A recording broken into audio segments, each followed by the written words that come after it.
नमस्कार, मैं doctor Amit Kumar Mukherjee, neurosurgeon, Shri अमृतम सुपर स्पेशलिटी हॉस्पिटल। आज हम बात करेंगे ब्रेन हेमरेज के बारे में। कोविड के बाद से देखा गया है कि ब्रेन हेमरेज यंग लोगों में भी काफ़ी कॉमन हो गया है। हाल ही में हमने एक मरीज का ऑपरेशन किया, brain haemorrhage, left side basal ganglion bleed, मतलब ब्रेन के अंदर ब्लीडिंग हुआ है। ये मरीज 34 साल उम्र का था। हमारे पास आया था तो काफ़ी क्रिटिकल था। फिर हमने उनका रात में इमरजेंसी में सर्जरी किया। इस पर हमने एंडोस्कोपी, माइक्रोस्कोपी दोनों का उपयोग किया और जितने क्लॉट थे सब निकाल दिए। 3 दिन पेशेंट को वेंटिलेटर पे रखा और फिर 3 दिन वेंटिलेटर से सूजन कम होने के बाद हमने वेंटिलेटर से बाहर निकाल दिया। उसके बाद से मरीज़ की जो हलचल है, स्थिति है, काफ़ी सुधर गई है। पहले जो पेशेंट एकदम कोमा में था, अब पेशेंट समझ रहा है।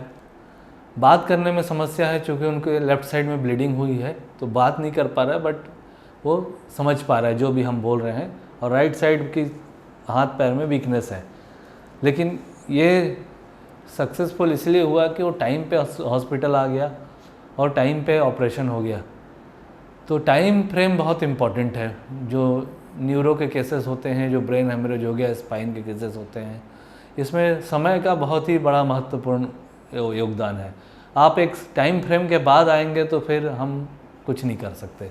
तो इसीलिए मेरा ये कहना है कि जब भी थोड़ी भी समस्या हो सिर से रिलेटेड, जैसे आपको पता कैसे चलेगा, हेडेक है, लगातार हेडेक बना हुआ है, पैर में झुनझुनी आ रही है, बोलने में समस्या आ रही है, देखने में समस्या आ रही है, सूंघने में समस्या आ रही है, ठीक है, किसी को ग्रिप करने में समस्या आ रही है, टो वॉकिंग, हिल वॉकिंग में प्रॉब्लम हो रही है, तो ये सारे, चेहरा टेढ़ा हो रहा है, हाथ में कमजोरी आ रही है, ये सारे साइन जो है ब्रेन हेमरेज के हो सकते हैं। तो कृपा करके अपने आसपास के किसी भी फिजिशियन को, जो क्वालिफाइड फिजिशियन, उनको दिखाइए। फिर उनको लगेगा तो फिर वो न्यूरो फिजिशियन या न्यूरो सर्जन को दिखाएंगे।